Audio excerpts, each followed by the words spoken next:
All right, so today we're going to dig into something fascinating. We're actually going to travel back in time, about 100 years, to find a key from this legendary philosopher, a key that might just unlock one of the weirdest problems we're facing with modern AI. So let's start with something you've probably run into yourself. This really strange phenomenon that people are calling AI hallucinations. You know what I'm talking about, right?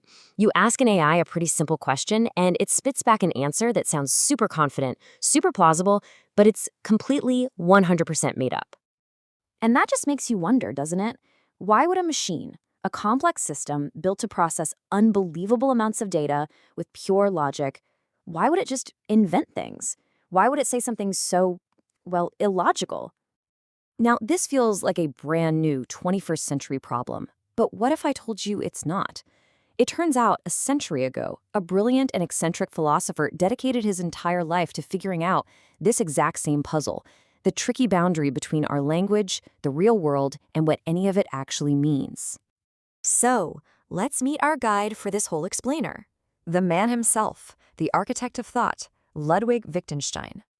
And his life story is just as wild as his philosophy. I mean, get this. This was not some stuffy academic. Wittgenstein was the heir to one of Europe's biggest steel fortunes. He was fabulously wealthy. And you know what he did? He gave it all away. Every single cent. Just so he could go to Cambridge and try to solve one single epic question. Where does our language stop? What are its limits? His core idea was pretty radical, especially for the time.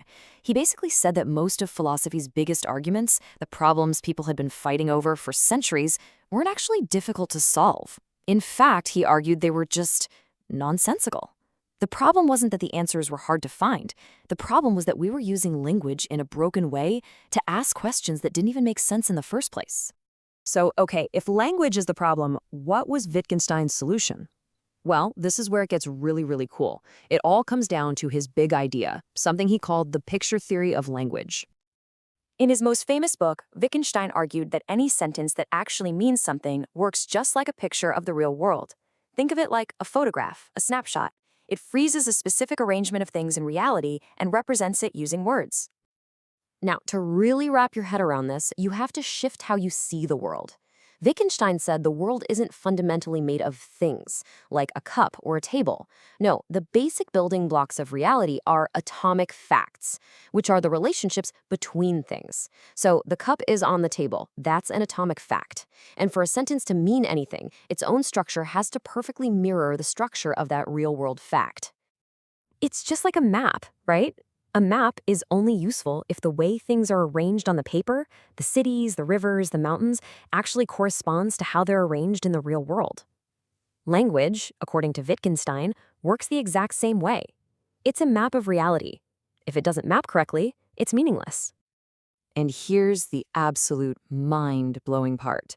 This philosophical theory, from a guy writing over 100 years ago, is an almost perfect description of how today's large language models, the very heart of modern AI, actually work. It's just uncanny. Just think about it for a second.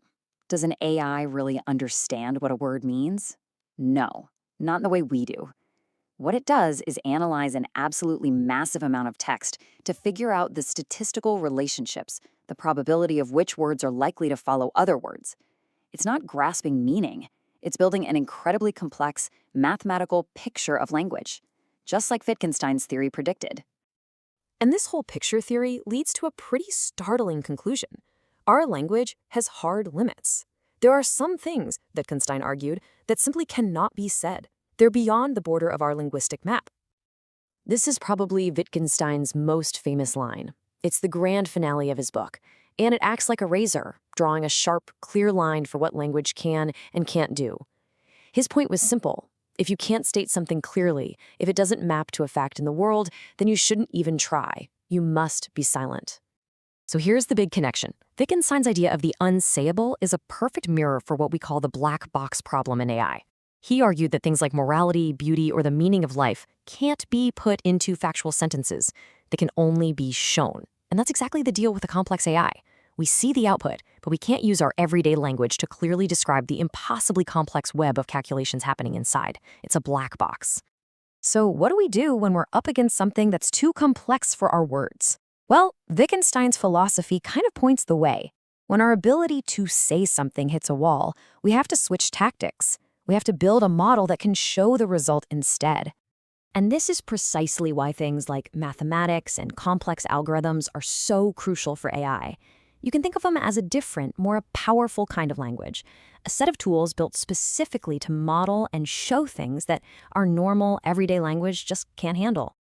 Okay, take a complicated math concept like convolution. It sounds super intimidating, I know, but think of it like this. Imagine you have a train with its own unique shape, and it's passing through a tunnel that also has its own unique shape. The way they interact is really complex, right? Well, convolution is just the mathematical tool that calculates the total combined result of that whole interaction. It doesn't need to describe every little moment in words, it just shows you the final outcome. It's a powerful model. It's a picture. So this whole journey from a century-old philosophical puzzle all the way to cutting-edge AI, it brings us right back to what might be the single biggest question of our time. See, Wittgenstein was actually an optimist. He truly believed that if we could just get really clear on the limits of our language, on what we can and can't say, that a lot of the big, scary, philosophical problems that have bugged us for millennia would just, poof, dissolve. Which leads us right back to AI. As we pour all of this time, money, and brain power into building these amazing systems that are getting better and better at using our language, what are we actually creating? Are we really teaching them to understand the world? Or, and this is the big question, is it possible we're just building more and more elaborate, more beautiful and exquisite pictures to describe a reality whose ultimate meaning remains, even to us, fundamentally unsayable? Something to think about.